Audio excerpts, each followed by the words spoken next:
Hey guys, आज चाहिँ हामी हेयर ब्यान्ड बनाउन गइरहेको छौँ। सबैभन्दा पहिले चाहिँ हामीले एउटा स्लिप नट बनाउनुपर्छ यसरी। अनि स्लिप नट बनाएपछि चाहिँ हामीले टोटल चेन 53 वटा चाहिँ चेन बनाउनुपर्छ, सिक्री तान्नुपर्छ।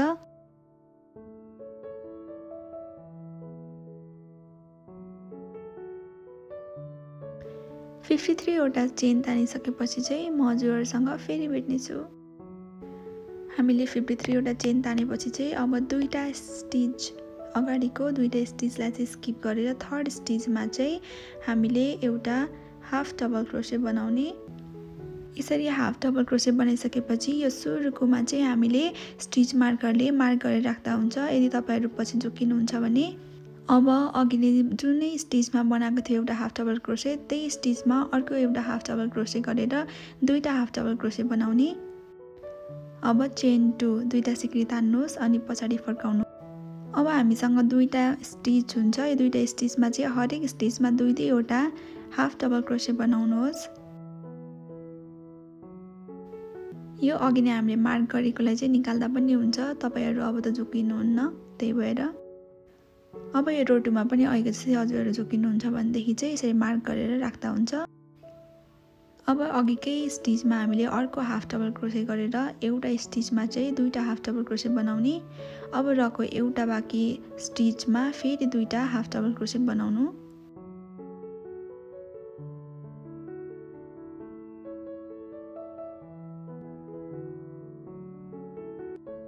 यति बनाइसक्दा चाहिँ हामीसँग टोटल 4 वटा हुन्छ। 4 वटा हाफ डबल क्रोशे बन्यो। अब दुईटा सिक्री तान्नुहोस् अनि अर्कोपट्टि पल्टाएर 4 वटा स्टिच मध्ये फर्स्टको र लास्टकोमा मात्रै हरेक स्टिचमा दुई वटा हाफ डबल क्रोशे बनाउनुहोस्। एउटा, अब यसैमा अर्को दुईटा हाफ डबल क्रोशे भयो। अब यो बीचकोमा चाहिँ एक वटा हाफ डबल क्रोशे बनाउनुहोस् एक वटा स्टिचमा।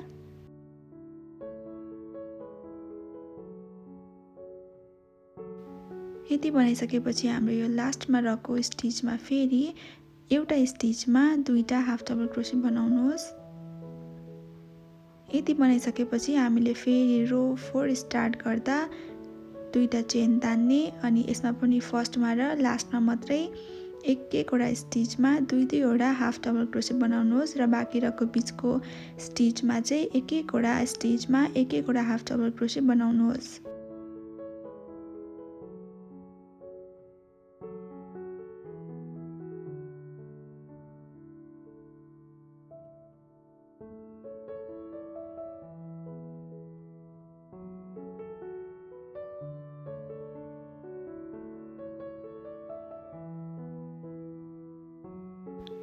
यहाँसम्म आइसक्दाखेरि चाहिँ हामीसँग टोटल 8 वटा हाफ डबल क्रोशे हुन्छ। अब यसबाट चाहिँ हामीले अर्को रो स्टार्ट गर्दा चेन 2 गरेर हरेक स्टिचमा चाहिँ हामीले एक वटा हाफ डबल क्रोशे मात्र बनाउनु पर्छ।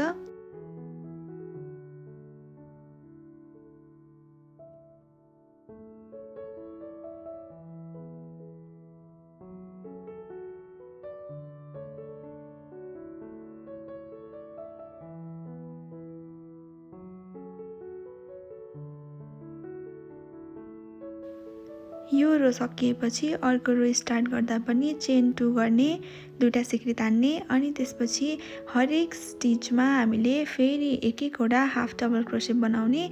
यसरी नै तपाईहरुले हरेक रोमा जतिवटा रो माथि बढाउँदै जानुहुन्छ त्यतिवटै रोमै सेम प्याटर्न फलो गर्नु होला।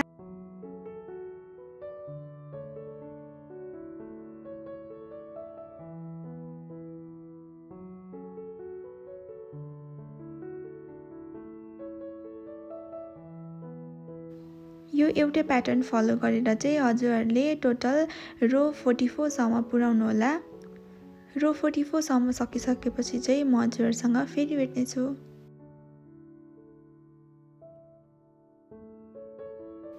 मैले चाहिँ रो 44 सम्म पुर्याउँदा यो यस्तो देखिन्छ। अब चाहिँ हामीले रोलाई डिक्रिज गर्नुपर्छ। डिक्रिज गर्दाखेरि चाहिँ हामीले सुरुको दुईटा स्टिच र लास्टको दुईटा स्टिचमा मात्रै डिक्रिज गर्नुपर्छ। तपाईहरुलाई डिक्रिज गर्न आउँदैन भने मैले भिडियोमा जसरी गरिरहेको छु त्यही स्टेप फलो गर्दा पनि हुन्छ। सुरुको दुईटा र लास्टको दुईटामा मात्रै डिक्रिज गर्नु होला एक एकवटा। त्योभन्दा अरू बिचको अरू बाँकी रहेको स्टिचहरूमा चाहिँ एक एकवटा हाफ डबल क्रोसेट नै बनाउनु होला। यदि रोमा झुक्किनुहुन्छ भनेदेखि चाहिँ यसरी मैले गरे जसरी हरेक रोको सुरुमा चाहिँ यसरी मार्क गरेर पनि राख्दा हुन्छ।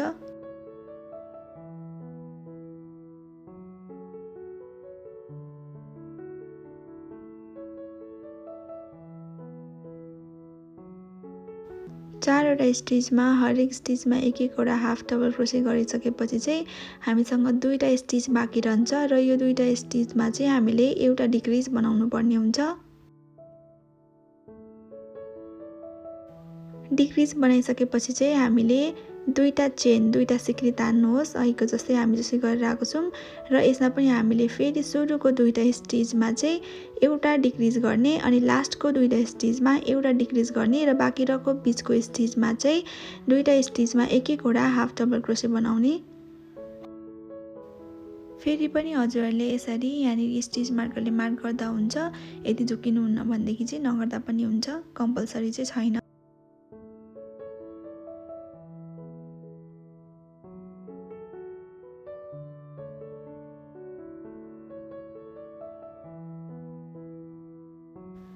फेरि पनि हामीले यो लास्टको स्टिचमा चाहिँ डिक्रिज एउटा बनाएपछि हामीले चेन 2 गर्ने, दुईटा सिक्री तान्ने अनि अर्को रो स्टार्ट गर्ने।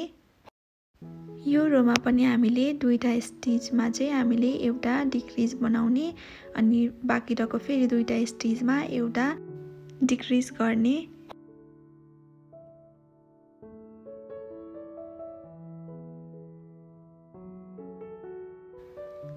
अब हामीसँग दुईटा स्टिच भयो।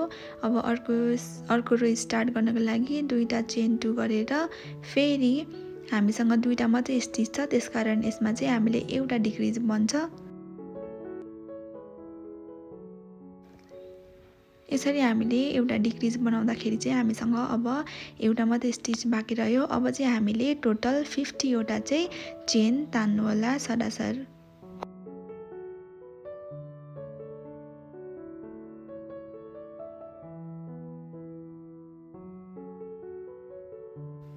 म हजुरहरूसँग 50 वटा चेन तानिसकेपछि चाहिँ फेरि भेट्नेछु।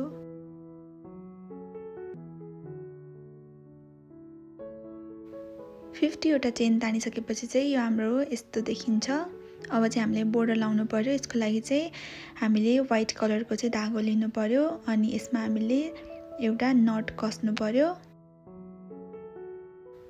नट कसेपछि चाहिँ हामीले एउटा सिंगल क्रोसेट बनाउने। सिंगल क्रोसेट बनाइसकेपछि चाहिँ दुईटा सिक्री तान्नुहोस्, चेन 2 गर्नुहोस्।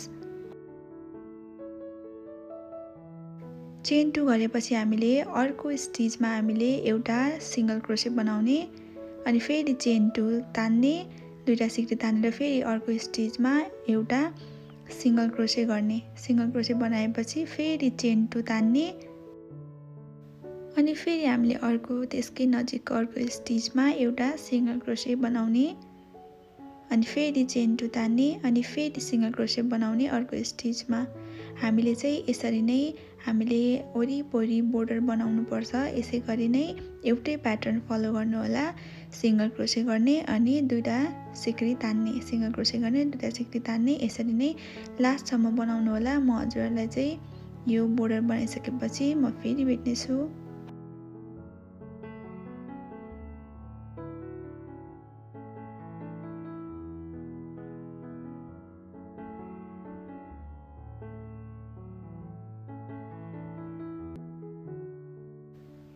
बोर्डर लगाइसकेपछि चाहिँ यो यस्तो देखिन्छ। अब हामीले यहाँ हार्ट सेप दिनुपर्छ। यसको लागि चाहिँ हामीलाई व्हाइट कलरको धागो दिनुपर्छ अघिकै र यसमा चाहिँ हामीले हार्ट सेप चाहिँ स्लिप स्टिच गरेर दिनुपर्छ। यदि स्लिप स्टिच गर्न आउँदैन भनेदेखि चाहिँ मैले भिडियोमा जसरी गरिरहेको छु त्यसरी नै फलो गर्दा पनि हुन्छ। मैले चाहिँ यहाँनिर सेप नबनाइकन डाइरेक्ट अनुमान लगाएर चाहिँ हार्टको सेप दिन गइरहेको छु। तपाईहरुले चाहिँ सुरुमा पेनले अथवा केही कुराले चाहिँ सेप कोरेर चाहिँ त्यसमाथि हजुरहरूले स्लिप स्टिच गर्नुभयो भनेदेखि चाहिँ सजिलो हुन्छ।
हार्टको सेप दिइसक्दा चाहिँ यो यस्तो देखिन्छ।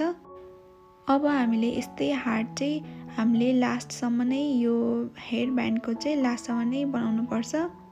यो हेयर ब्यान्डमा चाहिँ म हार्टको सेप दिइसकेपछि चाहिँ हजुरहरूसँग फेरि भेट्नेछु। फाइनल लुक चाहिँ यसको यस्तो देखिन्छ।